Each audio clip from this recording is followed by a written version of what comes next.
T'as pas vu pendant longtemps? Oui. Et t'étais en prison ou au Caïman avec Oussama? J'adore.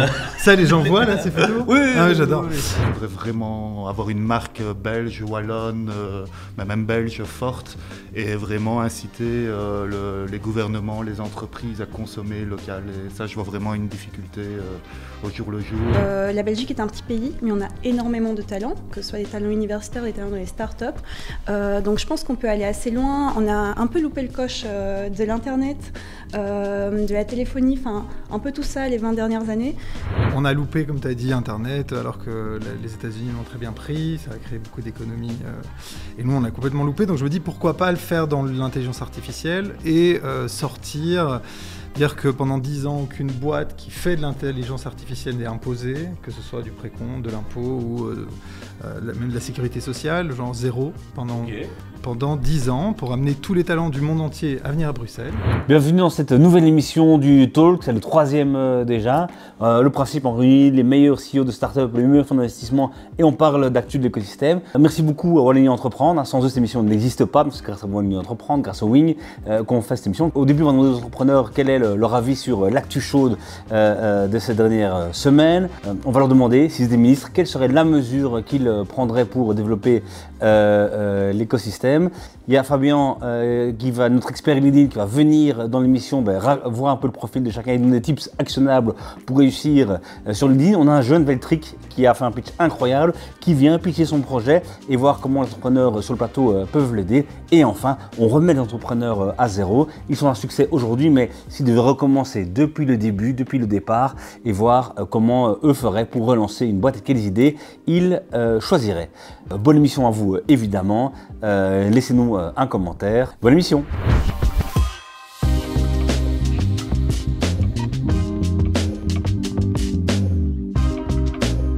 Bienvenue dans cette nouvelle émission. On se retrouve, on est très content, c'est le numéro 3 du Talk, la première saison, un plateau exceptionnel, évidemment comme d'habitude.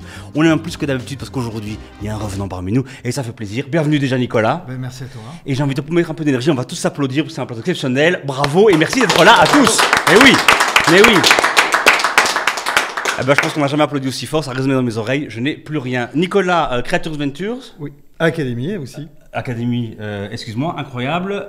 Tu renouvelles le Games Incubateur, d'accélérateur, c'est ça? On va dire ça, oui. Je lance un accélérateur de 3 mois pour les entrepreneurs de juin à septembre. Et avec vraiment la fine fleur de la star de l'entrepreneuriat qui vient à gauche, à droite du monde entier et qui vient coacher des gens à Bruxelles. Yes, on a pris pas mal de la French Tech, des gros CEO, genre beaucoup de cofondateurs, de Hitch, de Alma, ce genre de start-up. Et ils vont venir un peu partager leurs secrets de fondateurs, tout ce qu'ils ont traversé avant nous. Oh là, il y a toujours des bons teasings et ça fait envie. Colin, pardon de te montrer du doigt comme ça, c'est un peu trop violent. Colin, tu travailles au Wing. Oui. Dis-nous un peu ton expertise au Wing, tes startups, ton expertise d'investissement spécifique. Plutôt domaine de la blockchain et des boîtes d'ingénierie, vu mon background. Voilà. Incroyable. Blockchain, tu souffres un peu pour l'instant? Oui, ça va, mais bon, on a essayé de développer un écosystème et voilà, je pense que ça nécessite un peu de temps avant de prendre forme, mais on a déjà bien soutenu l'écosystème et il y a quelques startups qui voient le jour, donc on est content. Oui, un futur champion? Logion. Tu connais, tu as la même réponse. Ah, canon, écoute, merci beaucoup d'être là, évidemment, au Wing Wallonie Entreprendre et à Manager de Bien qui est toujours là quelque part dans l'émission. Vous ne la voyez pas, mais c'est ça que les gens portent en fond, il reste en coulisses, qui nous soutient. Nicolas. Thierry. Accountable. CEO. Cofondateur. Cofondateur, pardon. Mm-hmm. C'est pas la start-up de la comptable, la start-up des indépendants. Exactement. Raconte un peu, c'est quoi ton actu là maintenant Alors aujourd'hui, qu'est-ce qu'on fait? On offre l'inscription en tant qu'indépendant à toutes les personnes qui démarrent et se lancent comme indépendants. Ce qui est un de nos gros combats en fait, c'est de permettre à plus de gens de se lancer en toute sérénité en tant qu'indépendant. Waouh, vaste combat, beau. Merci d'être là aujourd'hui. Diana? Oui, bonjour. Immersive, c'est ta boîte? Exactement. Toi, c'est VRAR-XR, c'est VRAR, c'est quoi le meilleur terme pour... XR. Ok. XR, AI, voilà. AI, voilà, c'était très vite placé ça. 10 minutes d'émission, on est déjà là-dedans. Très très bien. Et c'est quoi ton actu pour l'instant?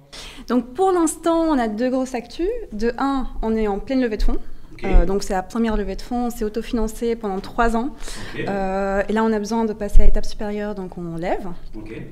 Et deuxième actu, on se déploie sur le marché du bien-être, wellness en général. Donc plus ce qui va être prévention de burn-out en entreprise, proposer des solutions alternatives de détente dans les spas, hôtels et autres. Incroyable. Donc c'est toujours dans la santé, mais plus doux. Ok, et tu lèves combien? Tu t'aimerais lever combien? 1,5 million. Ok, propre, 1,5 million autour de la table, voilà, s'il y a des choses à faire. Est-ce que vous nous regardez? On y va. Adrien. Salut Thierry. Tu as une très belle coupe de cheveux, une très belle chemise et une très belle montre. Voilà, surtout ça. Raconte-nous un peu cette montre, qu'est-ce qu'elle a de... Mais donc, moi je suis donc le fondateur de Oboy, qui est cette montre-ci. Et qu'est-ce qu'elle a de particulier? C'est qu'elle est capable d'émettre par satellite. Alors ça va quand même nécessiter une mini-explication, parce que les gens généralement disent « Ouais, mais ma montre Garmin autre, elle a déjà du satellite avec le GPS, donc qu'est-ce que ma montre fait en plus ?» En fait, deux choses différentes. Vous avez le GPS qui est la partie réception. Ok, vous savez où vous êtes, votre montre sait où vous êtes, et après il faut émettre cette position ou émettre d'autres données. Et là, généralement, vous allez le faire par 4G, avec à nouveau, je prends l'exemple de la Garmin ou de votre Apple Watch. Ici, on va le faire par satellite, donc un peu comme un téléphone satellitaire des marins, ce qui va permettre d'émettre votre position partout dans le monde, même hors des sentiers battus, en pleine mer, dans la montagne, en pleine forêt. Donc on s'adresse essentiellement aux aventuriers de l'extrême, mais pas que. Oh là là. Et donc tu sauves des vies, quoi. Le but, c'est de sauver des vies, mais ça peut également juste de donner un tracking à des gens qui vont là où il n'y a pas de possibilité d'avoir du tracking avec la 4G, tout simplement. Donc le but premier, en effet, de sauver des vies, mais après, on a d'autres objectifs également.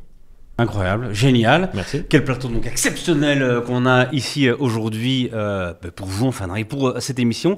Est-ce que vous êtes OK qu'on commence par une première petite rubrique, un petit jeu, j'ai envie de dire? Avec plaisir. Ouais. Ouais, c'était un peu mou quand même, je veux dire. Avec plaisir. Ah ouais, avec voilà, plaisir. Bien sûr.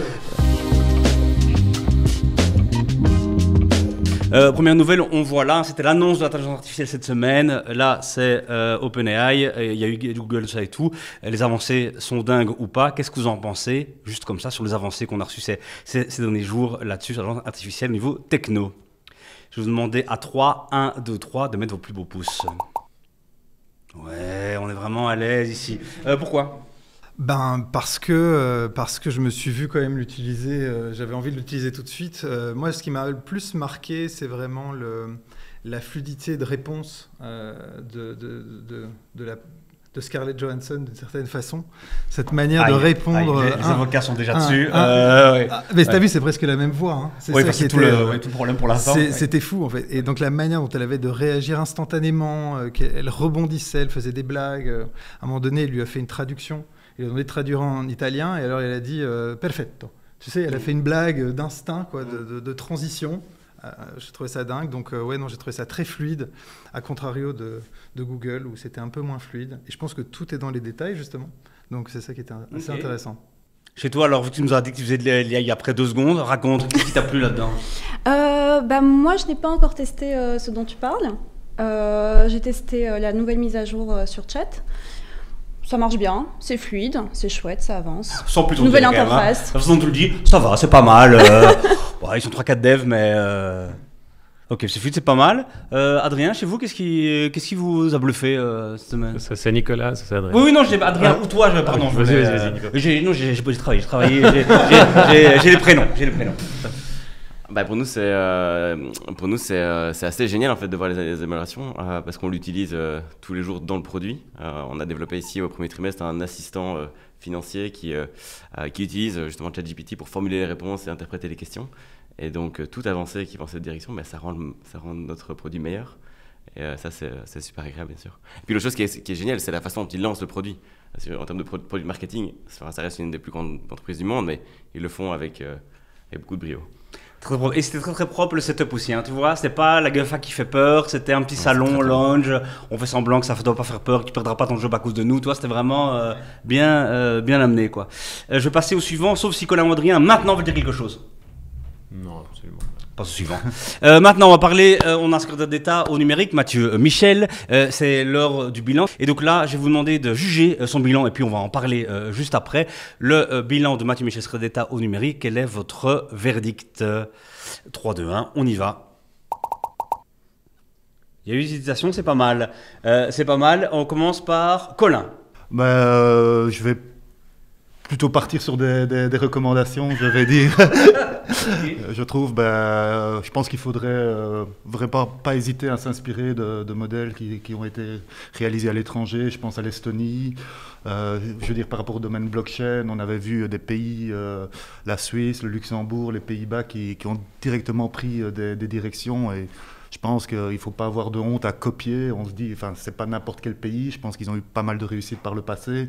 Et donc, essayer de copier en essayant d'adapter à la réalité économique de notre région, de notre pays, ça tout à fait d'accord. Et puis, le second message, je pense qu'il faudrait vraiment avoir une marque belge, wallonne, mais même belge forte, et vraiment inciter les gouvernements, les entreprises à consommer local. Et ça, je vois vraiment une difficulté au jour le jour. Nos startups ont plus tendance à se développer en France. Parfois, on voit des problèmes de société. On a des startups qui ont des solutions qui permettent de répondre à ce problème-là.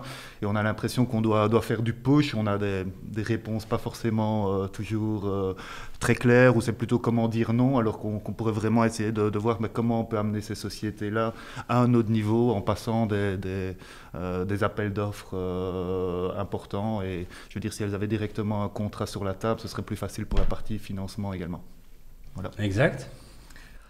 Moi, j'ai dit non. Donc, on n'a pas vraiment vu d'impact sur ce mandat.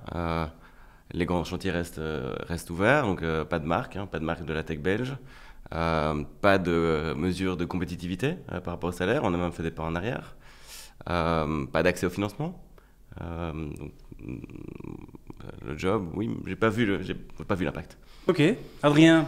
Moi, j'ai mis neutre dans le sens, je ne vais pas juger la personne, je connais honnêtement pas son bilan exactement, je trouve qu'il a fait des bonnes choses, j'ai absolument aucune idée, mais de façon plus générale, et ça va un peu dans le sens de ce qu'a dit Nicolas et Colin, c'est que je pense qu'il faut vraiment mettre le paquet dans la tech. Ceux qui ont le bouquin Startup Nation, on voit qu'en Israël, vraiment, ça a porté ses fruits, mais c'est en mettant le paquet, c'est pas en prenant des mesurettes ou des demi-mesures. Et un peu comme Nicolas, j'ai rien entendu de particulier, c'est pas très bon signe, vu que je suis dans la tech et dans les startups.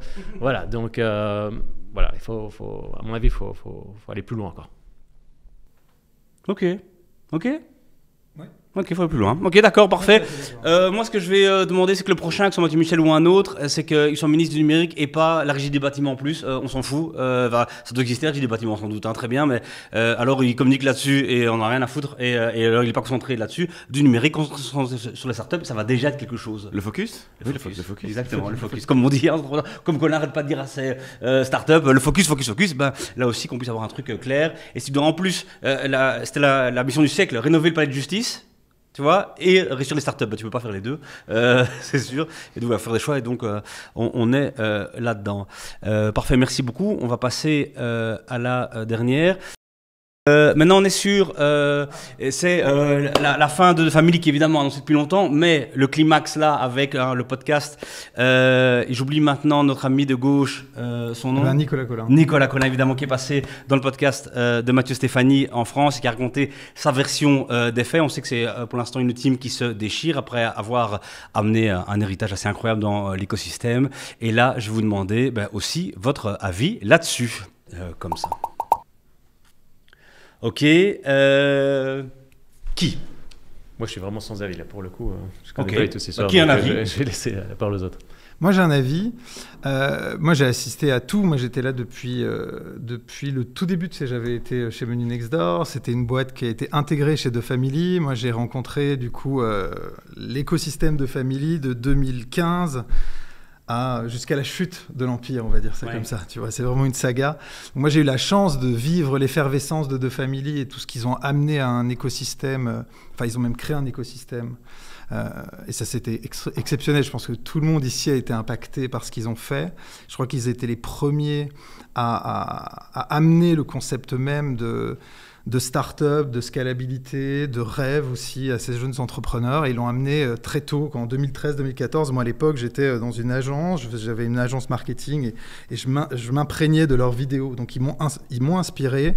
Ils ont inspiré comme ça je vais même dire des centaines de milliers de personnes. Et donc, je pense qu'ils ont vraiment amené énormément à l'écosystème. Et puis après, je pense d'une manière plus économique, les modèles d'accélérateurs, c'est très difficile, voire impossible de les rendre rentables. Je pense qu'aujourd'hui, toutes les startups qu'ils ont incubées, entre guillemets, au début, aujourd'hui commencent à faire des exits, donc ça remonte dans la structure de Family, mais ils n'ont pas réussi à tenir sur la longueur les coûts opérationnels liés à leurs événements, on faisait tout gratuit, voilà.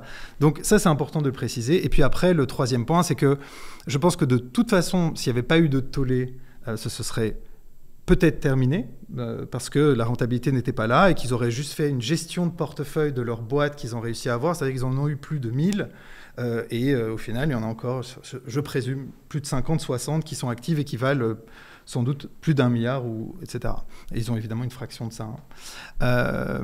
Donc voilà, donc, je pense qu'il faut vraiment dissocier le scandale qu'il y a avec la réalité purement économique et du fonctionnement d'un accélérateur. Ok, merci. Mon avis.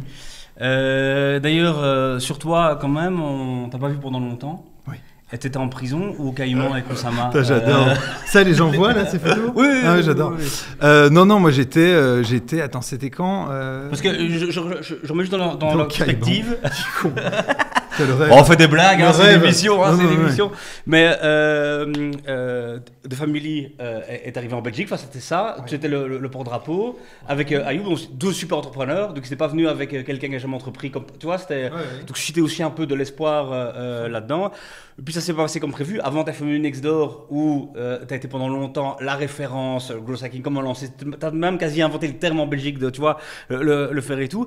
Et puis, et ça arrive, parce que ça, l'entrepreneuriat aussi, c'est pas mal, mais alors, tu étais dans des postes à très haute visibilité, je vais dire. Ouais.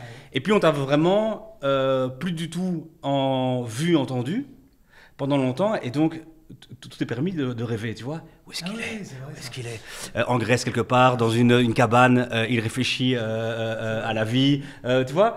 Voilà. Et donc, est-ce que tu peux un peu nous raconter, c'était quoi ton trajet dans ce qui nous regarde évidemment, mais de raconter, voilà, quand on a des trucs à haute intensité comme ça se passe pas comme prévu. À The Family, j'imagine qu'ils étaient en bout de course de financement, donc l'aventure s'est un peu arrêtée assez vite. Et on te voit maintenant, 3-4 ans plus tard, toujours aussi frais, avec un programme qui claque toujours aussi fort. C'est important, hein, Aventure, c'est vraiment, je l'ai dit en intro, vraiment un top casting et tout qui arrive, donc tu ne reviens pas de nouveau avec rien.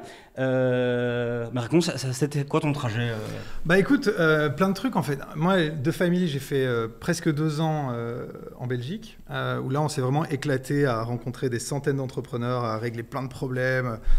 Et en même temps, je gérais aussi d'autres boîtes de The Family qui devaient lever des fonds et tout, donc j'avais plusieurs casquettes. On a fait ça 2 ans, et puis quand tu as eu un peu la fin de The Family, moi je crois qu'il y a eu le Covid juste à ce moment-là. Donc ça a été un moment un peu de prise de recul où moi je me suis un peu posé aussi. Enfin, je pense que tout le monde a eu un parcours qui a un peu basculé avec le Covid. Moi j'en ai profité pour apprendre la blockchain et la crypto pendant pratiquement 7-8 mois, tu sais, pendant toutes ces phases de confinement, j'ai fait que ça. J'ai du coup détesté le trading, qu'on se le dise. Et puis, j'ai relancé avec mon associé Mathieu, avec qui je suis depuis 14 ans. Et on a décidé de lancer Créature il y a plus ou moins 3 ans. C'est-à-dire qu'on sorte d'accélérateur, si tu veux, mais où les entrepreneurs avaient accès et qui ont un rêve. Okay. On a fait ça 2 ans et demi et la volonté c'est de le faire complètement under radar parce que c'était pas, donc c'est pour ça que tu m'as plus vu, et aussi en même temps donc c'était ni l'un ni l'autre. C'était ni l'un ni l'autre, non, c'était la pluie. Non, c'est pas vrai, j'ai vécu un peu à Lisbonne. Voilà. Ça, tu vois, voilà. Je suis comment je suis. Non, j'ai vécu à Lisbonne pendant 1 an. Ok, génial. Est-ce que vous, autour de la table, vous voyez à un moment, t'étais devant des médias pour dire que tu allais aider tous les indépendants de Belgique à réduire leurs coûts et tout. Est-ce que tu te vois à un moment quitter les feux, la rampe, l'actualité pour travailler un peu plus au calme, en secret Quand l'entreprise le demande, tu es devant. Mais c'est certain qu'il y a des moments de transition, mais c'est probablement ce serait probablement entre 2 boîtes. Et le besoin d'ombre, il est vrai quand tu es exposé à la lumière pendant très très longtemps, donc je comprends parfaitement ce que tu racontes. Moi j'adore les mangas, tu vois, hein, et tu vois One Piece, à un moment donné, et moi j'ai adoré, je chiale quand je vois ça, mais quand t'as le héros qui doit tout d'un coup, il est retiré de la vie active et il se retrouve seul sur une île à s'entraîner pendant 2 ans. Pour ceux qui ont vu One Piece, je présume qu'il y en a beaucoup. C'est hyper intéressant parce qu'en fait, tu prends du recul sur tout ce qui t'est arrivé, où tu es toujours à fond. Et là, tu dis, OK, maintenant, je step back un petit peu, je prends le temps. Puis avec le confinement, tout le monde a ça aussi. Hein, on se recentre et tout. Et on apprend d'autres skills d'une certaine façon, comme la patience.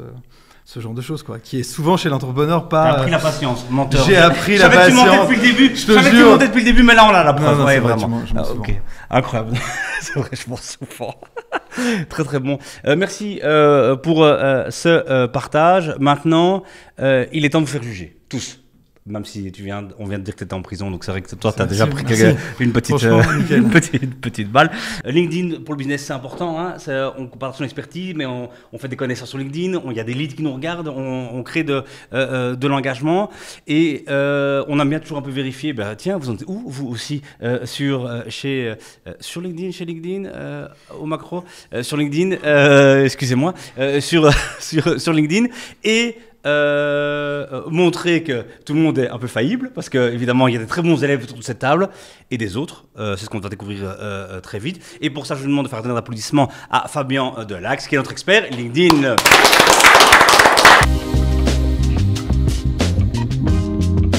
Merci Thierry. Bonjour à tous. Bonjour. J'espère que... J'ai vu que tu avais bien travaillé avant. J'ai vu qu'il y avait un classement, quoi. Ouais, il y a un classement. Il y a un classement, quoi. Donc voilà. Tout le monde n'est pas au top. Tout le monde n'est pas au top. Tout le monde n'est pas, t'es pas là. Oui, vous allez vous faire sans doute humilier, mais c'est pour apprendre les codes LinkedIn, d'accord? Donc ayez toujours ça en tête, c'est pour l'écosystème. Voilà. Fabien, je te laisse. Je te remercie. Je te laisse appuyer peut-être. Ok, d'accord, avec plaisir. Donc on va commencer par Diana, honneur aux dames.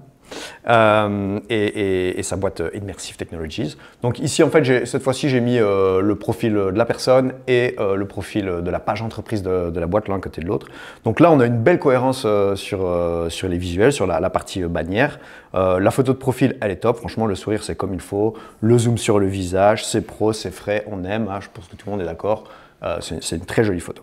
Par contre, le logo en noir et blanc, c'est un petit peu tristounet, surtout sur le fond blanc. Ça se voit pas trop en fait quand on publie quelque chose sur le fil d'actualité. Par contre, là où ça pêche, c'est la description. On a 2 phrases seulement. On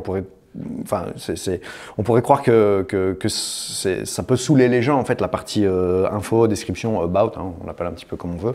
Mais en fait, c'est sous-côté, c'est-à-dire que les gens le lisent vraiment. Donc c'est vraiment l'endroit idéal pour raconter son histoire ou présenter sa boîte en fonction qu'on est sur le profil de la personne ou sur la page entreprise. Aussi, dans la sélection, toi, tu as mis en avant sur ton profil plutôt des posts. Ce que tu devrais faire, et ça c'est un conseil pour tout le monde, c'est vraiment mettre des liens vers une landing page, une page recrutement si vous avez, etc. Parce que vous avez des objectifs en tant que startup qui sont parfois de recruter, qui sont parfois de lever des fonds. Donc ici, si tu as un deck par exemple pour lever des fonds, tu peux mettre un lien vers la page ou le téléchargement du deck. Ça, c'est une bonne idée.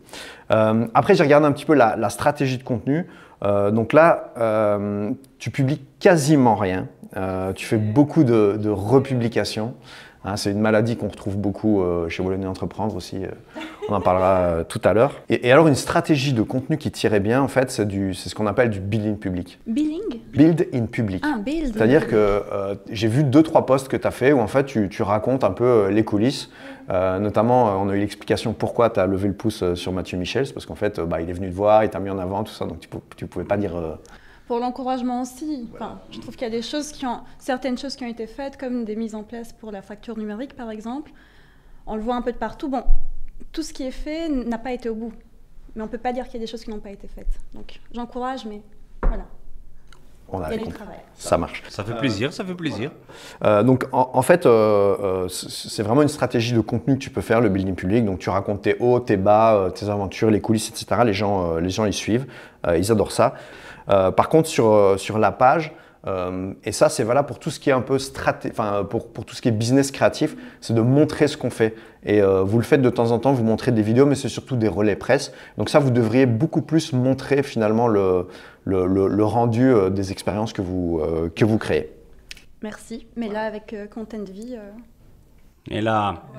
Des stagiaires qui sont formés ici, qui après rejoignent les équipes. Merci beaucoup pour la promotion avec plaisir, de ça. C'était pas demandé. Nicolas. Alors on passe sur Nicolas d'Accountable, hein, pas l'autre Nicolas. Donc c'est propre, mais on peut quand même faire un petit peu mieux. Par exemple, ta photo de profil, un pull mauve pour la couleur, tu vois. C'est vrai. Et elle date de 2015, donc ce serait pas mal de la mettre à jour. Ce serait pas mal de la mettre à jour. Incroyable. D'ici, vous ressemblez encore assez pas mal. C'est les lunettes en fait. Hein. C'est juste les... Alors, je l'ai déjà dit, on voit que tu n'as pas regardé les émissions précédentes. Hein. La proposition de valeur sur la bannière, c'est vraiment un indispensable parce que, en fait, quand on arrive sur le profil, c'est le premier truc qu'on voit. Et il faut que les gens, en 3 secondes, ils aient compris ce que fait Accountable ou ce que tu fais toi. Et donc là, c'est valable pour les deux. En fait, on utilise l'identité visuelle de la marque, mais on met aussi et surtout une proposition de valeur. Un truc que tu pourrais faire, c'est commencer ton titre de profil par CEO ou co-founder Accountable. Plutôt que la phrase que tu as mis là. T'es sûr? Parce qu'on parle des clients, c'est pas mal de dire qu'on aide les indépendants. Ouais, je suis dans ta team, moi. Allez, je tape dans la main. Voilà. Je dis pas que tu dois pas le dire, mais tu peux d'abord mettre en fait le rôle, la fonction, parce qu'en fait CEO ça en impose, et du coup ça augmente la crédibilité et du coup ça augmente l'attention que les gens vont avoir sur tes publications. Et alors un autre petit conseil sur la partie Accountable, tu devrais mettre là dans la description un truc du genre Accounting Software. Parce que c'est aussi un moteur de recherche LinkedIn et donc les gens ils font des recherches et LinkedIn est très bien indexé par... J'aurais pas défini Accountable comme un accounting software mais... C'est un exemple, hein. Après, voilà. Alors Colin, on sent que c'est pas un grand fan de LinkedIn, c'est pas ça. Ça a commencé alors Colin, tu vois, directement on n'est pas bon là, tu vois. Alors Colin. Ouais. Donc profil pas très à jour, hein, il bosse toujours, le nom de la page, on voit si tu appuies, c'est Wing. Il faut que tu appuies sur le bouton. J'ai quand même mis le nouveau logo, oui, Digital Deep Tech. Ah, pardon. Oui, excusez-moi. Oh là là. La page entreprise, oui, j'ai mis des effets spéciaux. Ça bosse. Alors que la page entreprise, aujourd'hui, c'est renommé Wallonie Entreprend Digital Deep Tech. Même si le fond, Wing, évidemment, existe toujours. Par contre, ça a l'air de rien, mais il a quand même 1300 personnes dans son réseau. Donc, à mon avis, ça envoie quand même quelques messages privés sur LinkedIn. Je me trompe? Oui, peut-être la fonction aussi. Hein. Ouais, peut-être la fonction aussi qui attire. Je donnerai moins d'argent, j'ai peut-être moins d'amis. Du jour au lendemain, moins 500 contacts. C'est quelqu'un de beaucoup de tes collègues, malheureusement. Ça montre qu'il est assez dur. On te contacte souvent sur LinkedIn en disant, regarde comme j'ai une boîte de dingue. Ça gagne l'acquisition pour toi ou pas du tout? Oui, mais plus dans les events, quand on rencontre des gens, et puis après on reprend contact via LinkedIn, mais voilà, non, pas, spontanément c'est très faible. Nous on se spammer pas mal quand on est n'importe qui déjà sur LinkedIn. Est-ce que toi, tu as plein de boîtes d'Inde, tu vois, qui viennent en disant on est spécialisé dans les AI, donne-nous 100 millions? Ouais, je regarde tout, mais je ne réponds à quasi rien. Je regarde tout, mais je ne réponds à rien. Très bon ça. On voit avec ses collègues de Thibaut ici, ça se mêle quoi. Dernière chose chez Colin, en fait, il manque la section Ma Sélection et la section Info. On va pas lui en vouloir, hein, il est ingénieur. Non, mais je voulais te laisser des trucs à redire. Et puis comme ça, on parlait un peu de Wing, Wallonie Entreprendre, c'est de la promo. Merci. C'est des placements, bien joué. Je remettrai la vraie page après. Alors au niveau stratégie de contenu, en fait, toi tu republies, hein, c'est la maladie de Wallonie Entreprendre, comme je l'ai dit tout à l'heure. Par contre, le dernier commentaire, il date tout de même d'il y a 5 mois. Et sur toute ta vie sur LinkedIn, tu en as fait 3. C'est pas mal. mais ChatGPT va m'aider. On va changer ça. Ok. Voilà. Donc voilà, c'est pas de super kiff quoi LinkedIn. C'est pas une plateforme que tu... Non, j'aime bien republier, suivre des actualités et tout ça, mais voilà, mettre mon commentaire, passer mon temps là-dessus. J'aime pas avoir des réactions, des débats, je suis pas... Non. Enfin, surtout en public, voilà, je préfère avoir les conversations en dehors des réseaux sociaux. Voilà, ça fait très peur quand tu dis ça. Moi, je les ai en dehors des réseaux sociaux et je gagne toujours. Nickel, merci Colin. Alors on passe à Adrien. Bon, on pensait tous que Colin allait terminer à la dernière marche du podium, mais peut-être. Fabien, parce qu'avant que tu défonces, juste pour quand même qu'on apprenne quelque chose, juste, tu vas dire rajoute ceci, rajoute tel nom. Donc toi, tu es spécialiste croissance, growth, si j'ai bien compris. Et LinkedIn. Ok, et LinkedIn. Donc juste, attends, ma boîte après toi, elle est plutôt B2B ou B2C? Ta boîte, elle est B2C. Ok, donc c'est ma première question. Tu vois, juste pour que je comprenne après tes critiques, hein, mais est-ce que ça a vraiment un énorme intérêt d'avoir un super LinkedIn quand on est B2C? Non, mais je suis allé voir ton Insta. Ouais, mais juste sur le LinkedIn, c'est pas... Et l'autre question, c'est, on parlait justement de l'ombre et de la lumière. Je crois qu'il y avait Nicolas qui disait, l'ombre, ça me dérangerait pas. moi, je pensais à l'inverse. Je pensais que le type de produit que j'avais, plutôt se mettre dans la lumière, incarner le produit, essayer d'être soi-même l'aventurier, etc. Et du coup, là, c'était ma deuxième question, c'est est-ce qu'il faudrait vraiment bien splitter le personal branding sur mon LinkedIn, Adrien Dorchy, de celui de Oboy/Lifeline, ou bien il faut vraiment essayer toujours d'avoir une cohérence entre les deux? Alors, tu peux parler en ton propre nom, tu vois, et un petit peu comme Diana, raconter ton aventure entrepreneuriale. Ça marche très très bien. Et il y a un truc, moi j'accompagne pas mal de CEO de boîtes, et en fait ce que je vois, c'est que les CEO des boîtes B2C, en fait ils cartonnent sur LinkedIn. Parce que les gens savent qu'il n'y a pas d'a priori derrière, qu'ils sont pas en train d'essayer de vendre un truc. Mais par contre, in fine, derrière chaque personne professionnelle, il y a quand même un consommateur et du coup, ça a un intérêt pour ta notoriété, pour ton branding personnel et du coup pour l'aura de ta boîte aussi, quoi.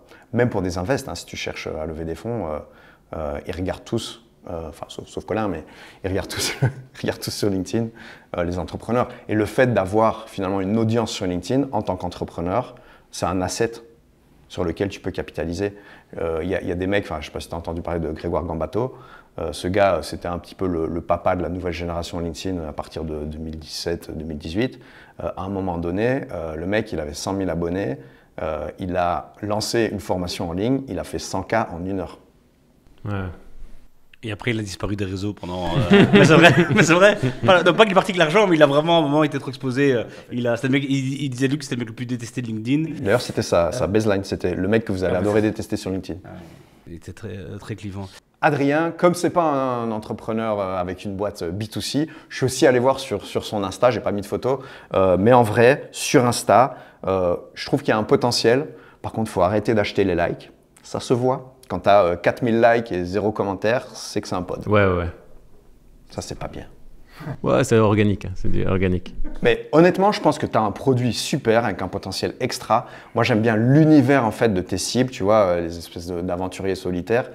Et je trouve que de temps en temps, il y a un petit flash où tu exploites ces vidéos. Vous avez peut-être fait des trucs vous-même.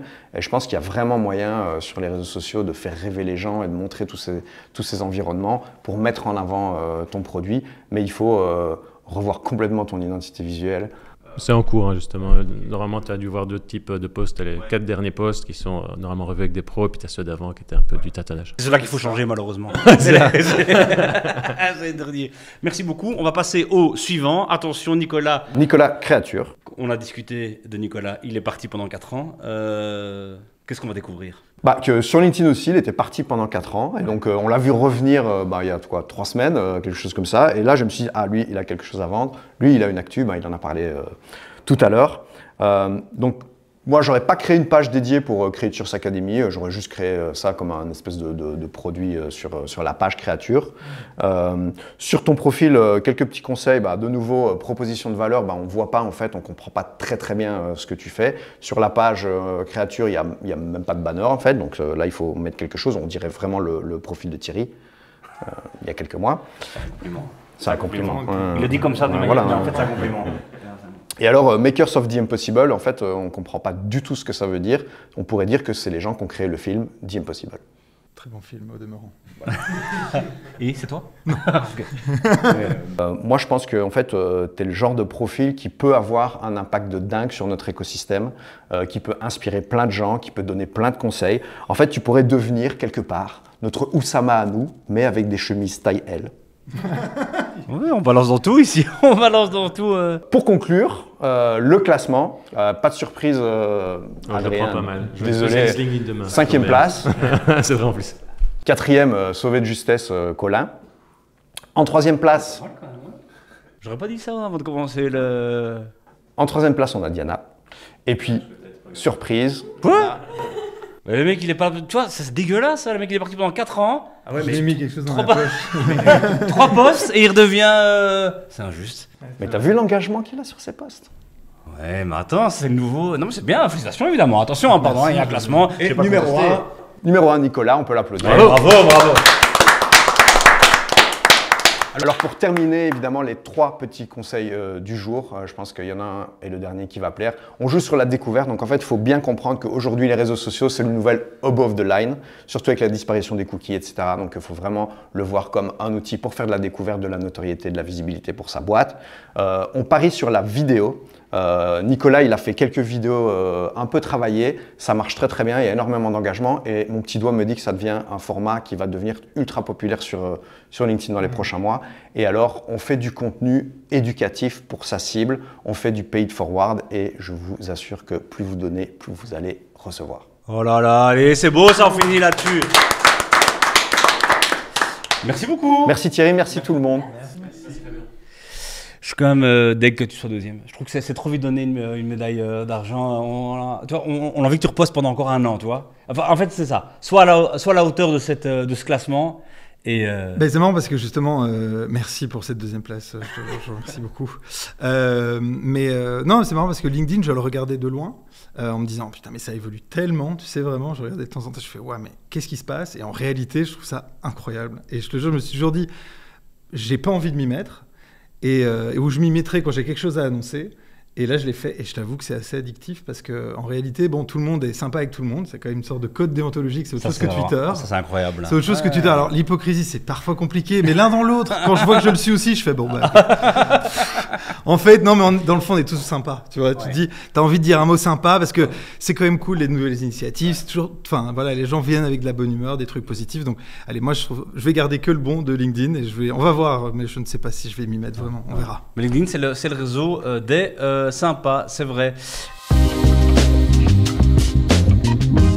Alors, le sujet de cette émission, c'est si vous les ministres. On vient de donner notre avis sur le bilan de notre ministre secrétaire d'État au numérique. Mais en fait, c'est facile évidemment de critiquer ou de donner un avis. Mais et si c'était nous? Et si c'était vous surtout, évidemment, les ministres? La question que je vous ai posée avant l'émission. Première fois qu'un sujet préparé ever, je crois, dans toute l'histoire de Startup Vie. Donc franchement, le mail que vous avez reçu, c'est vraiment très précieux. Qui a envie de se lancer? Je vous ai demandé donc à chacun d'entre vous de choisir une mesure que vous aimeriez. Vous êtes ministre, vous arrivez, c'est le matin, vous venez de mettre votre cravate, vous venez de prêter serment au roi, vous revenez dans votre bureau et la première mesure que vous prenez, c'est... Qui commence? Moi, je veux bien commencer, pas de problème. Mais, j'ai quand même à en faire deux. D'abord, la palissade, mais c'est vraiment important, c'est mettre le paquet sur l'éducation. Je prends un exemple concret, parce que sinon on est toujours dans l'abstrait. Moi, j'étais à Robert Cato, pour ceux qui connaissent, à Bruxelles, école secondaire. Et c'était pas les années 90, donc moi je suis venu en 85. Donc plein boom de l'Internet. On n'avait pas de PC et on n'avait absolument aucun prof qui était capable d'utiliser Internet.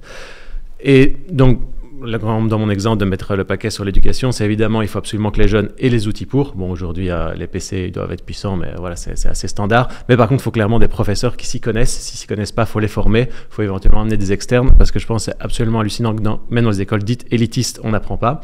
Alors ceux qui vont répondre à ça, oui, mais ils pourront apprendre en spécialisation. J'arrive pas à parler. En spécialisation après, à l'université, en école sup. Mais je pense que c'est vraiment une erreur, parce que c'est clairement entre 12 et 18 ans que le cerveau est le plus malléable. Et voilà, ces nouvelles technologies, d'office, ça va faire le monde de demain, on le sait. Et donc, c'est vraiment le moment de mettre le paquet, c'est entre 12 et 18 ans. Voilà, donc ça, c'était la première petite mesure mécanique de la palissade. Ouais. Non, mais je te garde sur la première, on verra sur la deuxième après, parce que j'ai envie d'entendre. Mais toi, ta mesure, c'est quoi? Oui, c'était une question assez compliquée, on va dire, parce qu'il y a tellement de choses à faire. Et finalement, quand on regarde dans le bilan, on se rend compte qu'il y a plein de choses qui ont été commencées, mais qui ne sont pas finies. Donc, oui, il y a des écosystèmes dans le numérique. Mais est-ce qu'ils vont assez loin? Est-ce qu'ils sont tous en contact les uns avec les autres? Par rapport au financement aussi, je trouve que le financement dans le numérique est assez compliqué en Belgique. Donc peut-être faciliter les démarches de tout ce qui va être financé, les boîtes dans le numérique aussi. Parce que la Belgique est un petit pays, mais on a énormément de talents, que ce soit des talents universitaires, des talents dans les startups. Donc je pense qu'on peut aller assez loin. On a un peu loupé le coche de l'Internet, de la téléphonie, enfin un peu tout ça les 20 dernières années. Et je pense qu'on peut faire quelque chose avec tout ce qui arrive, mais il faut pouvoir mettre ces entreprises en avant, comme, je pense qu'on va en parler, mais comme l'a fait la French Tech aussi, qui est une initiative de start-up de base qui a été reprise par l'État, qui est super intéressant finalement, et pouvoir financer toutes ces boîtes beaucoup plus facilement. Un exemple, on va dire que c'est un financement privé et en Belgique un financement public, mais lorsqu'on a fait appel à un subside wallon, on a pris entre 12 et 18 mois à avoir la somme sur le compte, alors que lorsqu'on a fait appel à un subside des États-Unis, il est arrivé en 2 jours. Donc, pour un montant même plus élevé.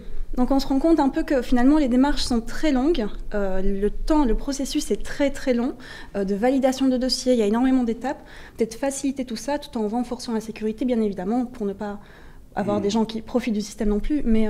Je rebondirai là-dessus après, comme ma deuxième mesure en lien avec ça. Enfin, voilà. Ok, éducation, aller plus vite dans les démarches. Nicolas, donc tu es appelé à être ministre. Évidemment, grosse gueule de bois. Tu as fêté ça avec tout le monde, c'est le matin, tu reviens. Moi, ministre, je serai. Tu vois. Oui.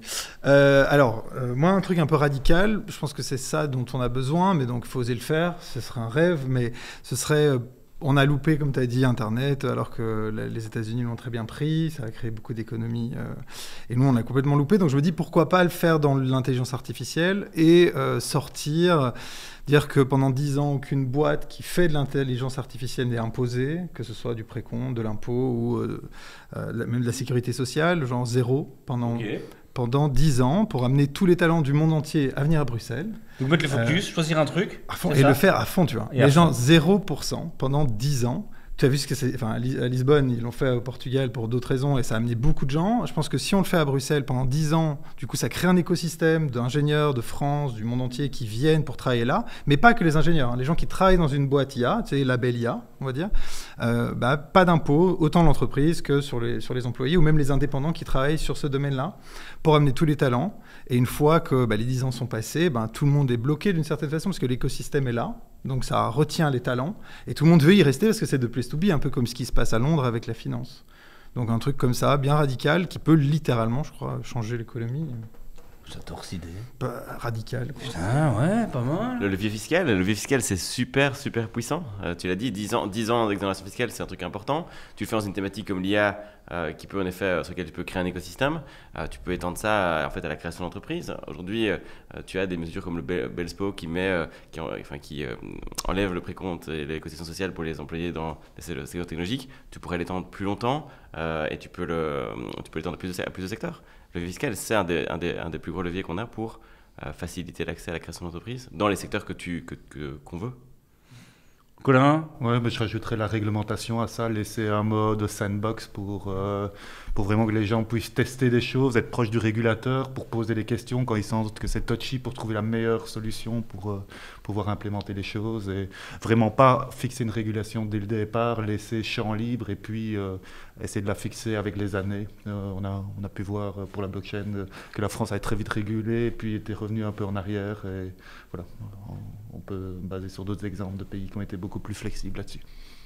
Moi j'avais une idée, mais je la trouve nulle maintenant évidemment. Un de mes investisseurs, un de mes actionnaires, est en Estonie la semaine passée, cette semaine pardon.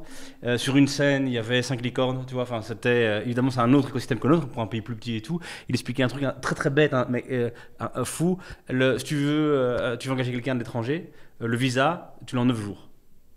Je ne sais pas combien c'est ici, tu vois, mais j'imagine, nous connaissant, que c'est un peu plus long, mais d'avoir des méthodes comme ça, je préfère quand même le truc radical de pas d'impôt pendant 10 ans, mais je trouve qu'il y a des choses de dingue. Ouais, mais je prends peut-être le 10 ans.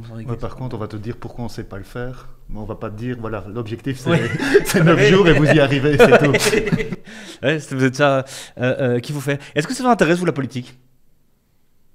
Ça ne m'intéressait pas spécifiquement avant, mais je trouve que de plus en plus, par rapport au fait que je sois fondatrice de start-up, en Belgique, en Europe, c'est intéressant et on commence à comprendre certaines mesures, à voir ce que ça implique. D'autres aussi, je sais qu'il y a énormément de régularisation sur les boîtes externes, telles que Meta, externes à l'Europe. Et je pense que c'est des bonnes choses aussi, parce que, un exemple très simple, mais on est en train de tester notre software sur casque en ce moment, même si on fait de la réalité étendue de base, mais on est en train de réaliser des tests parce qu'on a eu certaines demandes. Et on se rend compte que finalement, il faut linker le casque Meta à notre compte Facebook personnel aussi. Donc finalement, ça poste des choses, c'est une folie, toutes ces données qui sont perdues, qui vont n'importe où. Et je pense que ça, c'est aussi une bonne chose, la réglementation. Mais peut-être ce qui serait intéressant, c'est justement avoir cette réforme dont tu parlais, qui permette aux entreprises de venir ici en Europe, en Belgique, et de fonder ces boîtes de casques de réalité virtuelle et d'autres choses ici en Europe et en Belgique pour qu'on puisse justement tous être réglementés de la même façon et avoir un écosystème qui fleurit comme les petites plantes que tu as mis en arrière-plan. Exactement, des plantes fausses, donc j'espère que ça ira mieux que ça, mais nickel. Donc focus, radicalité, ça qu'on retient. Longévité, tu peux pas faire un truc court terme, 2 ans, non, tu dois avoir une vision long terme, c'est aussi extrêmement important. Et vous croyez que c'est possible, ça sort un peu de nous, mais en politique d'être radical? C'est possible? Vous pensez t'es appelé, c'est vraiment toi le ministre, et tu dis ouais, moi je change tout. Tu vois, nous, quand l'entrepreneur, on a l'impression que tout est possible et que des choses se font. En politique, mais vous pensez que c'est possible? Ce serait intéressant d'avoir d'essayer. D'essayer d'avoir en fin de mandat de dire voilà les mesures impopulaires que j'ai prises parce que et voilà le résultat. Ça serait intéressant parce que c'est vraiment se mouiller, avoir montré une vision hélicoptère. Mais je pense aussi qu'être ministre du digital, c'est pas facile parce que les gens sont encore technophobes aujourd'hui, on le remarque, surtout dans la santé. Hein. Moi, je travaille dans la santé, donc je le vois. Et quand on a peur de quelque chose, ça crée aussi de la haine, ça crée on n'a pas envie de travailler avec ces solutions technologiques. Donc peut-être éduquer les gens, leur montrer que... parce que la radicalité, ça fait peur. Hein. Si on a peur du digital et on a peur des réformes radicales, ça ne va pas bien et ensuite le peuple nous le dira. Quoi. Donc je pense qu'il faut aller en douceur. Toi, tu vas dire oui si on t'appelle pour être ministre? Oui, je peux dire oui. On sent qu'il y a un truc, une politique... Oui, mais je pense qu'il faut éduquer les gens et leur montrer que finalement la technologie est là pour nous aider. Ça fait 200 ans que ça avance tellement vite, on ne peut pas changer le cours des choses, hein, finalement. Ça avance, on a de plus en plus de technologies dans nos vies de tous les jours, dans l'industrie aussi. Et il faut pouvoir avancer de cette façon-là. Et c'est nous qui allons créer le futur de demain. Et il va dans ce sens-là. Mais on ne doit pas avoir peur de ça. Donc peut-être y aller doucement. Tu mets le doigt sur un paradoxe pour attirer ce que tu dis. Est-ce que c'est possible? À mon avis, c'est souhaitable, mais probablement pas possible. On parlait de la mesure là, de Nicolas avec les fameux 0%. Alors nous, on voit tout de suite le fait d'avoir des gens compétents qui vont créer de la richesse, qui vont créer de l'emploi, etc. On voit quelque chose de win-win, même au niveau économique. Mais tu vas bien sûr avoir certains partis, et peut-être à juste titre, qui vont dire pourquoi ce secteur-là? Pourquoi ce secteur-là? Et pas ne pas privilégier celui-là. Donc je pense qu'en Belgique, on va très vite se retrouver avec des freins. Et c'est pour ça, et je reviens à cette autre mesure, je pense qu'il y a des mesures qui vont être plus... qui vont plaire entre guillemets à tout le monde, moins radicales, du coup peut-être moins efficaces, mais il n'y aura pas de perdants. Et je donne vite la petite mesure que je voulais te donner là tantôt, parce que je crois que ça peut être intéressant. Typiquement, j'ai rencontré beaucoup de médecins qui étaient sensibles à l'IA, aux nouvelles technologies, etc., mais qui ne savaient pas trop à qui s'adresser, qui ne connaissaient pas spécialement les startups. Voilà, les médecins, j'en connaissais beaucoup dans ma famille, ils sont dans leur bulle, ils n'ont pas nécessairement accès à la tech. Et de l'autre côté de la médaille, tu as les entrepreneurs qui n'ont pas toujours des contacts auprès de leurs futurs clients, que ce soit des contacts par exemple auprès des chirurgiens, etc. Et si tu n'as pas d'introduction, si tu n'as pas de mise en relation, c'est très très dur parfois pour les deux écosystèmes de se rencontrer alors qu'il y a clairement un besoin. On le sait en Belgique avec le fameux il y a X emplois qui sont disponibles et en même temps il y a X demandeurs d'emploi. Ça ne fait absolument pas sens dans notre tête, c'est parce qu'il n'y a pas une bonne mise en relation. Et donc par exemple, faire des mesures concrètes du style mettre en rapport les médecins qui ont besoin de tech, par exemple en orthopédie ou autre, ou en neurochirurgie, avec des entrepreneurs qui sont dans la tech médicale ou pas, et voir où est-ce qu'il y a des collaborations possibles, ça serait hyper utile et hyper facile à faire pour un ministre où il n'y aurait pas de downside et ça coûte quasi rien. Et tu parlais de l'efficacité des subsides et du temps que ça met. Aussi, il faut se dire, ok, c'est très compliqué pour les pouvoirs publics de se dire, je vais octroyer un subside à telle personne parce que c'est une sorte de cadeau, c'est une sorte de favoritisme par rapport à une catégorie particulière. Mais si tu l'encadres dans quelque chose, tu dis, ok, il y a des médecins, il y a des start-upers, il y a vraiment un but précis, c'est pas juste de l'argent qu'on donne, que c'est un entrepreneur qui en fera ce qu'il veut, et en plus, a priori, il y aura un résultat concret, le public va le comprendre, le taxpayer va le comprendre, et je crois que ce sera beaucoup plus efficace, et en plus, ça passera mieux au niveau de la coalition politique. En tout cas, votre message est bien passé. On vous appellera tous les deux quand le cabinet devra se former. On sent que là, il y a... Et les mecs, ils se placent, et c'est malin, hein, évidemment. La levée n'est pas finie, on ne sait jamais. T'as raison, il faut garder toutes les options ouvertes. Génial, maintenant, on va passer à notre invité. Il est temps maintenant de passer au pitch. On va accueillir là maintenant un jeune entrepreneur très talentueux. Je vais me faire plein d'applaudissements pour lui. Veltric, bienvenue. Comme on est beaucoup, c'est vrai qu'on ne te laisse pas beaucoup de place, mais t'inquiète, t'es ici. Donc je répète le truc à tout le monde. Déjà, merci d'être venu. Merci à vous pour l'invitation. Tu as évidemment un panel incroyable d'entrepreneurs à succès. Et on va t'écouter maintenant, toi qui es en train de te lancer. Tu vas nous faire ton pitch, ils vont te revenir sur le pitch et on va aussi voir comment est-ce qu'on peut t'aider soit à déjà trouver une faiblesse et dire fais attention à ça, moi Nicolas Van Rummenen, j'ai lancé tel business, je pourrais t'aider là-dedans, et voir si par hasard dans nos téléphones il y a des contacts qui peuvent t'aider pour y aller, quoi. Ça va? Okay. Donc c'est pas la minute la plus importante de ta vie, mais la deuxième qui commence maintenant, si mon compteur démarre, et c'est pas sûr. Ok, merci déjà à tous de m'avoir invité. Alors moi je m'appelle Veltri Croquet, je suis le cofondateur de Who's the Best, donc, qui est un réseau social qui donne la possibilité aux influenceurs et aux créateurs de contenu de pouvoir engager leur communauté. Donc grâce à des challenges qui peuvent être de deux sortes, soit une action à réaliser ou une expérience à raconter. Grâce à ces challenges-là, ils ont la possibilité de pouvoir fidéliser leur communauté, développer un sentiment d'appartenance et même de combler un besoin d'estime de la part de certains de leurs abonnés. Pour ceux qui ne souhaitent pas utiliser l'application pour spécialement répondre à des challenges d'influenceurs, l'application envoie entre 1 et 3 challenges par jour. Et donc, chaque utilisateur a la possibilité de consulter le contenu qu'aura proposé un ami, un membre de la famille, un collègue, enfin un peu tout le monde. On a également mis sur l'application un leaderboard, donc un classement, qui permet aux différentes personnes de voir où ils se situent par rapport aux réalisations des autres. Donc, en fonction des publications qui sont postées sur l'application, il y a l'algorithme calcule, je suis désolé, l'algorithme calcule... Non, ça redémarre. Ok, donc l'algorithme calcule en fonction de la publication, donc le nombre de partages, le nombre de likes, le nombre de commentaires, un certain nombre de points, et donc on se retrouve plus ou moins hausse dans le leaderboard. Et donc pour les influenceurs, leurs communautés peuvent regarder où ils se situent par rapport à leur réalisation et aux autres abonnés. Et pour monsieur et madame tout le monde, on peut regarder où on se trouve par rapport aux amis. Canon, parfait. 1 minute 30, tu n'as déjà respecté aucune règle et ça montre quelle énergie. C'est bien, il ose. Votre premier retour. Tu nous parles un peu de l'attraction. Aujourd'hui, combien d'influenceurs, combien d'utilisateurs? Alors là, l'application, on vient de terminer le MVP. Donc pour l'instant, on n'a pas encore vraiment, on n'a pas de traction sur l'application pour la simple et bonne raison qu'on vient seulement d'avoir la validation Google. On va bientôt avoir la validation Apple. Et donc, on a décidé en septembre de s'adresser aux influenceurs, donc de leur envoyer un mail et de leur expliquer pourquoi est-ce que c'était bénéfique pour eux de venir sur l'application. Donc, les raisons que je vous ai expliquées, que ce soit de fidéliser la communauté, créer un sentiment d'appartenance et même simplement d'engager la communauté, qui est vraiment le but de chaque influenceur et de créateur de contenu. Donc, combien de fois sur une vidéo YouTube, Instagram, on a vu une personne dire il y a X% des abonnés qui ne sont pas abonnés, enfin X% des personnes qui consomment mon contenu qui ne sont pas abonnés à la chaîne ou X% des personnes qui regardent mon contenu qui ne sont pas abonnés à la chaîne.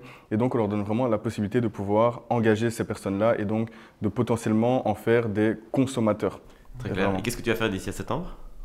D'ici à septembre de cette année-ci, le but c'est, là ici on va donner l'application aux influenceurs, on l'a déjà mise dans les mains de certains influenceurs pour qu'ils puissent se familiariser avec, parce qu'on va commencer, on a commencé quelques tests, mais on va vraiment commencer les gros tests sur un panel de personnes beaucoup plus large.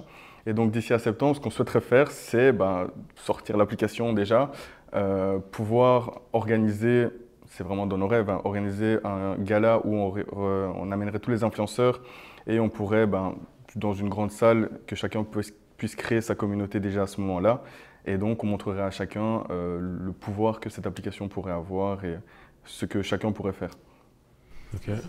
Et moi, ce qui m'intéressait aussi, c'est un peu mieux te connaître toi. Pourquoi tu as eu envie de faire ça? Quel est ton background? Est-ce que tu as expérimenté toi-même le besoin de faire une pareille appli, etc. Tu peux tout raconter, surtout quand tu commences comme ça, tu as toute notre attention là. Ça dépend. Dis-moi dans l'oreille d'ailleurs. Si c'est la prison, que c'est pas trop grave, ok, pas de prison. Vas-y alors, vas-y. Ça me stresse un peu parce que peut-être que ma mère va voir ça. Putain, on veut tout savoir. Alors, il faut savoir que non, jamais dû, vraiment jamais de la vie. Je vais pas donner le nom de l'agence, mais il y a 4 ans, je travaillais pour une agence marketing. Donc j'étais, vous voyez la petite personne qui vient vous ennuyer, on va dire, dans la rue pour vous proposer de signer un contrat pour une association. Les pandas vont bien, ne vous inquiétez pas.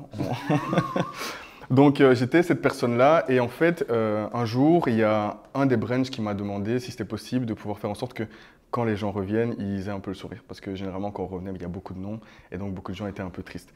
Et donc j'ai décidé sur un groupe Messenger à l'époque d'envoyer des petits challenges et chacun pouvait consulter un peu ce que les autres faisaient. Et donc j'ai vu qu'il y avait quelque chose d'intéressant là-dedans. Et un soir, j'ai un de mes amis qui travaille là-bas qui me dit t'es pas capable d'aller, c'est la partie où j'explique, ma mère ne regardera pas, qui est un de mes amis qui me dit t'es pas capable d'aller au numéro 23 et de dire que ta copine est enceinte et que tu aurais besoin d'une pelle, tu poses le téléphone, tu filmes et je me dis mais j'habite au numéro 7, je connais absolument pas les gens du 23 et vu que je suis très audacieux, je me lève, j'y vais, j'essaye de jouer un peu la personne stressée, j'explique le truc. Ça fait rire la plupart de mes amis, ils le font à leur tour. Et je me dis, je suis peut-être pas le seul à être aussi barré.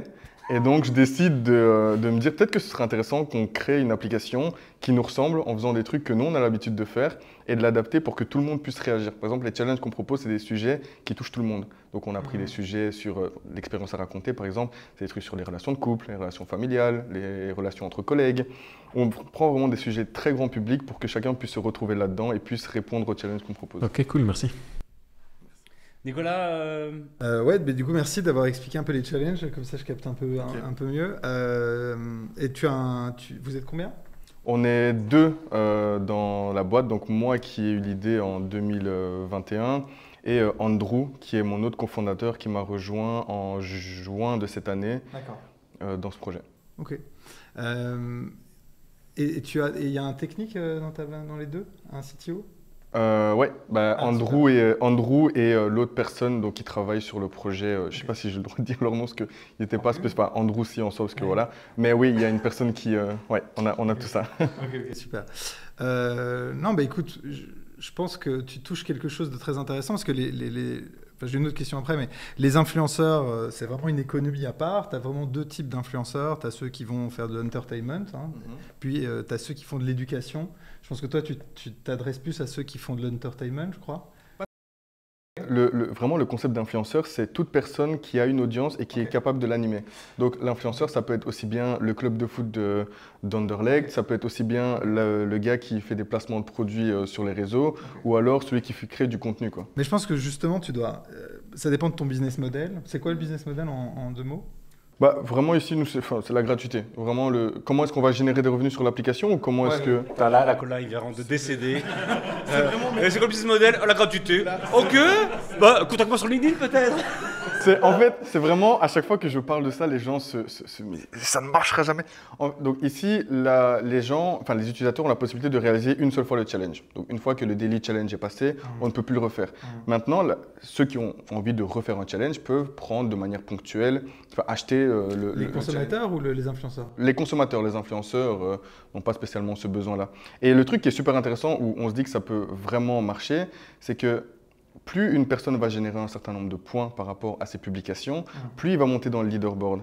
Et les personnes ont la possibilité de devenir l'influenceur qu'ils suivent en fait. Donc à un moment donné, on va se dire cette personne-là a une audience qui est tellement grande parce que les gens suivent ce qu'ils font, commentent leurs publications, les trouvent vraiment drôles, et donc on va leur donner la possibilité de pouvoir créer leur propre challenge. Et pour ça, il faut faire un maximum de challenges et générer un maximum de points. Moi, je pense que si j'étais toi, je te donne un conseil. Je pense que ce que tu devrais faire, c'est déjà, le consommateur final, il ne va pas payer. Je veux dire, sur Facebook, il ne paye pas, sur Insta, il ne paye pas, sur TikTok, il ne paye pas. Et il y a une bonne raison, c'est qu'il ne payera jamais.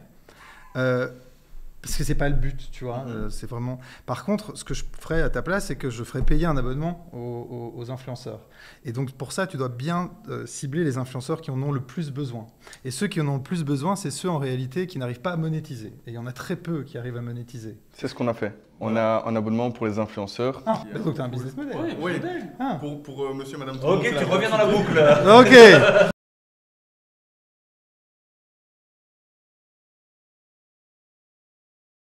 Une solution pour pouvoir grandir justement, il y a un abonnement qui est possible de prendre pour ces personnes-là. Et c'est combien? Est-ce qu'on peut le dire ou... Bien sûr. Oui, sauf si tu le prends. En fait, c'est...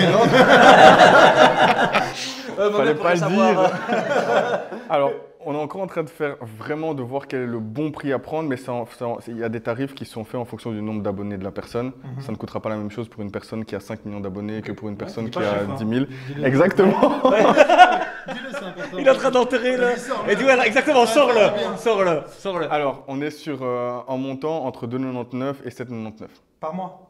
Par mois. 299 ou 2,99? 2,99. Oh, t'aurais pu le dire. Alors, 2 sujets. Si tu arrives à convertir tes influenceurs de manière organique et qu'eux-mêmes téléchargent l'application et le font, alors ça peut être le bon prix. Mais ça c'est à voir. Si tu vois que tu n'y arrives pas, augmente tes prix littéralement de fois 30. Sans aucun problème, voire encore plus, et à ce moment-là, tu te concentres sur les gros influenceurs et tu dois démarcher ces gros influenceurs à utiliser ta plateforme.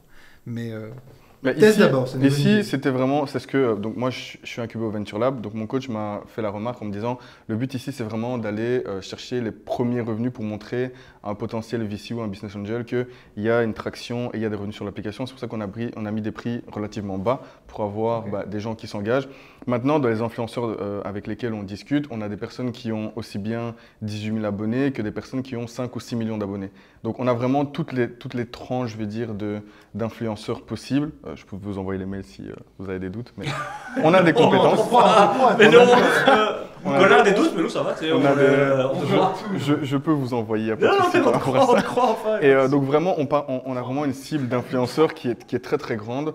Et donc les prix, c'est des prix d'entrée pour pouvoir appâter, on va dire, au début. Maintenant, si on se rend compte que ça marche vraiment bien et qu'il y a vraiment quelque chose à faire, effectivement, on montrera nos prix parce que c'est pas du tout... Ok, merci beaucoup, Métrique. Est-ce que quelqu'un a dans son téléphone un contact qui peut donner à Métrique pour avancer? C'est quoi tes besoins actuellement? Ici, vraiment, le gros besoin qu'on a, il est financier.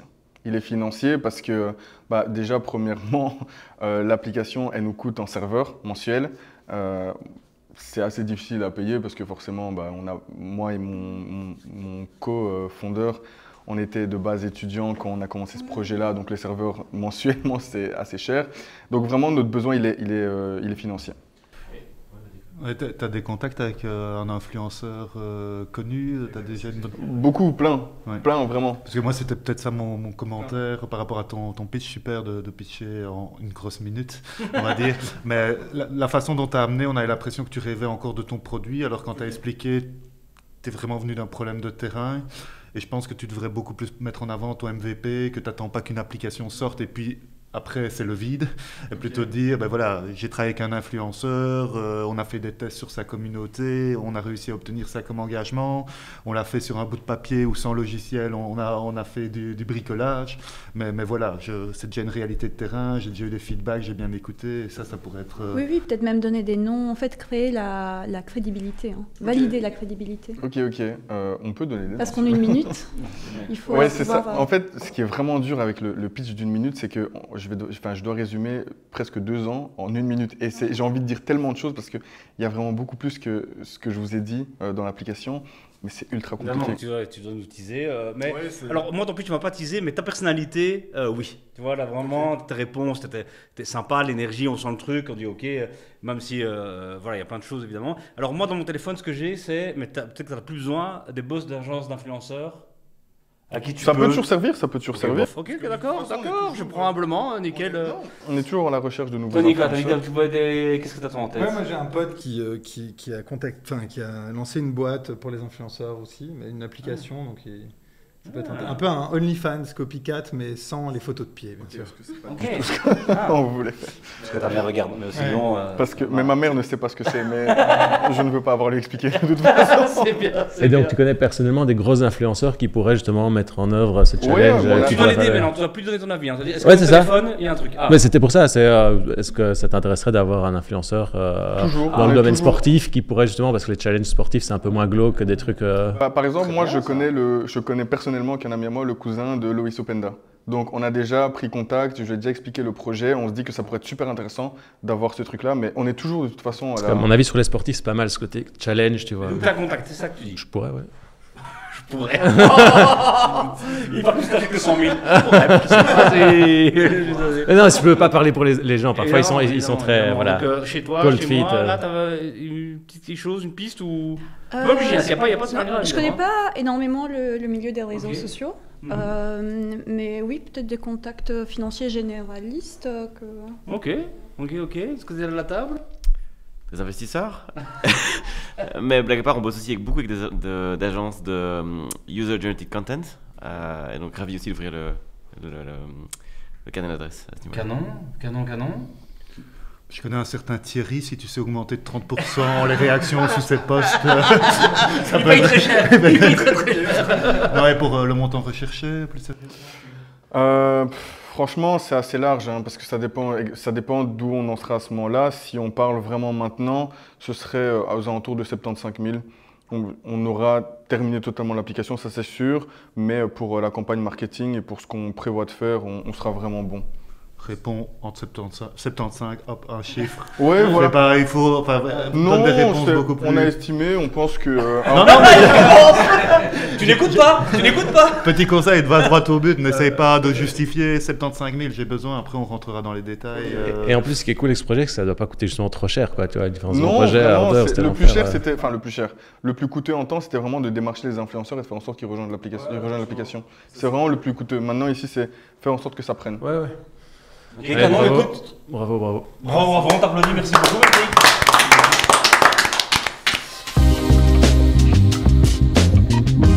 Maintenant, on va revenir un peu à vous qui êtes si loin dans le succès, si haut dans la courbe. On va revenir un peu en arrière. On va revenir vraiment au tout début. On revient au garage. Je l'aime à chaque émission, mais j'adore cette blague. Hein. Tout le monde a commencé avec un garage quand on excuse, mais moi j'ai pas de garage. Moi, j'ai commencé avec un garage. C'est beau ça, ben voilà, on va retester ça maintenant. Ce que je vais vous demander, c'est de vous rappeler vos tout débuts et vous allez faire deux équipes. On va partager ces deux-là parce que c'est deux profils trop similaires. On va partager là. Nicolas, tu vas choisir une des deux équipes et vous allez devoir pitcher à un jury attentif qui va venir après une nouvelle idée de business. Si vous lancez un business maintenant, ce serait quoi et pourquoi c'est malin de le lancer maintenant? Donc vous êtes à la place de Veltric, vous lancez un business, vous êtes en 2024 avec le secteur 2024, plus quand vous avez lancé un Accountable il y a plus de 5 ans. Toi, t'as lancé quand, Boy 2018. Oh là là, 2018, vous voyez là maintenant, on relance là maintenant, d'accord? Profitez de toute votre expérience pour y aller. Vous avez 5 minutes pour préparer ce pitch et puis vous devrez le présenter, vous aurez 1 minute devant un jury qui sera, je vais te dire un truc dur, mais je ne connais plus le mot. Il sera redoutable. Voilà, merci beaucoup, quel est très brave. Et donc on se retrouve maintenant, ils ont réfléchi à leur idée, ils ont peaufiné, ils vont maintenant pitcher. On a une équipe là qui regarde, analyse, vous posera des questions et décidera. Ils seront les seuls maîtres de votre avenir. Est-ce que votre idée est bien? Est-ce que vous devez quitter votre boîte? Vous lancez votre nouveau projet, c'est eux qui le décideront. D'accord? Je vous en prie. Oui. Donc on s'est rendu compte qu'on avait de très belles startups ici en Belgique et ailleurs en Europe et plus loin. Mais par contre, si on revient à notre territoire, on se rend compte qu'il y a énormément de subsides qui existent. Il y a pas mal de fonds d'investissement aussi. Mais il y avait un problème. Donc on avait notre startup. On cherchait à lever ces fonds, à activer des subsides, et à chaque fois, on passe 1 mois à remplir un document pour un subside. On passe, 3 jours à remplir un document pour tel investisseur privé. Voilà. On répond toujours aux mêmes questions, mais d'une façon différente, sur des plateformes différentes. Il n'y a rien qui est centralisé. C'était un gros problème parce que plein d'entreprises, du coup, ne le font pas, et on perd ces boîtes-là, et on a des boîtes qui peuvent se payer des consultants pour le faire, mais il n'y a pas tous les talents qui peuvent le faire. Donc finalement, ce qu'on a mis en place, c'est une plateforme qui permet de réduire le temps de 10 presque, donc de faire en 15 minutes ce qu'on aurait fait en beaucoup plus longtemps, de remplir tout un dossier qui répond à des questions basiques pour les entrepreneurs. Voilà, et on se base sur l'IA et différents connecteurs pour remplir automatiquement ces données, pouvoir fournir à l'administration une fiche récapitulative très claire et qui donne directement une vue hélicoptère du projet à subsidier. Et on voyait des petits inputs aussi aux investisseurs en leur disant « Écoutez, cette boîte correspond à tout ce que vous recherchez. » Donc maintenant, les sales, on a besoin de vous pour aller vendre cette solution. Bravo, merci. Est-ce que vous avez une question, une remarque à faire? Donc moi, en fait, j'aimerais savoir quelle est la taille du marché potentiel. Oh, l'investisseur, on t'a fumé, la fumée. Oh, il est important et on pense... Non, le marché est très grand. Je ne sais pas combien de startups sont créées en Belgique par an, mais surtout, on va créer le marché, vu que les subsides seront vraiment mieux attribués. Ça va créer d'autres success stories qui vont pouvoir régénérer les finances publiques et créer de nouveaux subsides. Donc, en plus, dans cette Belgique avec 0% de taxes, il y a tourner l'économie. En tout cas, il y a 175 milliards d'euros qui sont investis dans le monde qui étaient investis avant la petite crise ici, dans le monde des startups. Donc, si on peut prendre ne fût-ce que 1% de ça, c'est déjà un beau succès. Qui sont bons dans leurs réponses. Parfait. Merci beaucoup. J'ai envie de dire à vous de terrasser cette équipe, évidemment. À nous? Ouais. C'est parti. On s'en fait. Et donc aujourd'hui, il y a plus d'un professionnel sur 3 qui n'est pas heureux dans son job. Et la question de la quête de sens depuis le Covid est une question qui est extrêmement importante au point de vue social et sociétal. Les solutions qui sont en place, évidemment, les réseaux sociaux sont une source d'inspiration qui existe et qui est pertinente, mais qui est généralement perçue comme étant trop impersonnelle. Alors nous, ce qu'on voudrait mettre en place, c'est une solution pour mettre en relation des personnes qui sont en recherche de quête de sens dans des thématiques particulières avec des professionnels qui le font, qui sont dedans et qui ont envie de partager leur expérience. Alors, on connaît peut-être l'exemple de Growth Mentor qui s'adresse aux professionnels du marketing, mais on voudrait vraiment démocratiser cette logique-là à un ensemble de métiers plus large et plus proche des métiers du quotidien. Et la première verticale sur laquelle on veut travailler, c'est celle de la cuisine. Absolument. Donc l'idée, c'est vraiment de faire en sorte que des anciens chefs professionnels, étoilés ou qui avaient par exemple au moins 12 au GoMio, puissent vraiment donner du coaching à monsieur et madame tout le monde qui ont envie de se lancer dans cette nouvelle aventure de la cuisine pour éventuellement en faire leur vie ou tout simplement manger mieux et se sentir mieux dans leur peau. Voilà. Merci beaucoup. Non, c'est vraiment génial. J'aimerais bien que vous puissiez vous concentrer à 100% et utiliser notre application pour votre demande de subside. On sera votre premier client.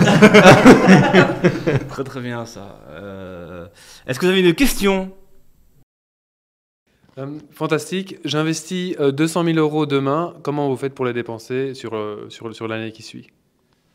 Alors la clé, c'est de bien connaître tes clients. Et donc la première chose qu'on va faire, c'est valider cette verticale de la cuisine, s'assurer qu'on est capable de pouvoir trouver les mentors qui ont envie de partager, créer cette expérience, et puis trouver le modèle de distribution auprès des personnes qui ont envie de se lancer ou qui ont envie de grandir leurs connaissances en cuisine. Très bonne question. Je ne sais pas si tu as vu le film sur Uber sur Netflix et tu vois en fait leur premier problème c'était en fait les chauffeurs. Donc ils ont commencé à dépenser énormément d'argent en offrant des iPhones et toutes sortes de choses aux chauffeurs, alors que c'est pas spécialement ce qu'on aurait cru dès le départ. On aurait dit il faut peut-être stimuler l'utilisateur, mais l'utilisateur était là, c'est les chauffeurs qui n'avaient pas envie de se lancer là-dedans. Et donc on devrait en effet stimuler ces chefs qui seraient sans doute un peu des has-been, mais qu'on mettrait back to cool et voilà leur proposer des sous pour qu'ils aient envie d'aller sur cette plateforme. Très bon. Maintenant, vous, ce groupe représentatif d'experts qui allez changer une vie, voilà, humblement, j'aimerais que vous vous réunissiez, mettez-vous comme une équipe de foot là, entre vous qu'on ne voit pas, et décidez à qui vous donnez votre argent. Cette équipe-là, et d'ailleurs, il y a eu des noms donnés, il n'y a pas eu de noms donnés, parce que je n'ai pas demandé que vous trouviez un nom. C'est quoi votre nom ? On n'a pas pensé à ça, c'est vrai. C'est quoi votre nom ? Connector. Et vous ? Cuisinator. Ok, on reste là-dessus, c'est très bien. Connector Cuisinator, je sais déjà qui va gagner ici. Hein. Allez-y, on vous écoute, qui a envie de... Ah, ben voilà, c'est... Vas-y. Oui, du coup, nous avons réfléchi et nous avons pensé qui pourrait avoir plus de clients des deux sociétés. Ce serait vous, parce que vous serez déjà les clients et nous aussi, Startup Vie, nous serons les clients. Voilà, donc c'est vous qui reportez. Oh là, bravo ça. Merci beaucoup, merci à vous avez été un super jury, vous avez bien délibéré, ou fait semblant de délibérer, mais en tout cas on y a cru à fond et pas d'habitude. Merci beaucoup, c'est là-dessus qu'on va terminer cette émission. Merci à vous d'avoir participé, relâchez-nous même si c'est, dès que j'ai dit c'est la fin de l'émission, les gens sont déjà partis, mais dites-nous quand même votre dernière actu, vous nous remettez en une phrase l'actu on doit se rappeler de vous pour... Le fait qu'on paye l'inscription aux nouveaux indépendants qui s'enregistrent. Incroyable. On offre la sécurité aux aventuriers. Yes.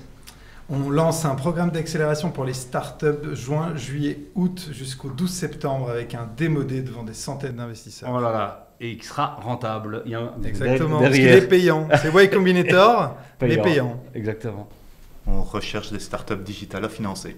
Génial. Lancement sur le marché wellness au sens large, pour apporter encore plus de bien-être à plus de monde. Oh là là, merci beaucoup à vous d'être venus pour cette émission. Merci à Wallonie Entreprendre de permettre que Startup Vie développe ce genre d'émission, de vous réunir, de passer ce genre de moments, de se rencontrer, de voir qui sera le futur ministre ou la future ministre, de faire les bilans et tout ça. Merci beaucoup à tout le monde. On se retrouve pour la prochaine émission. Allez suivre ces startups, postez les incubateurs, financez, devenez indépendants, perdez-vous en mer, soumettez au wing. On y va, on balance, que tout le monde se porte bien. Merci à tous, au revoir.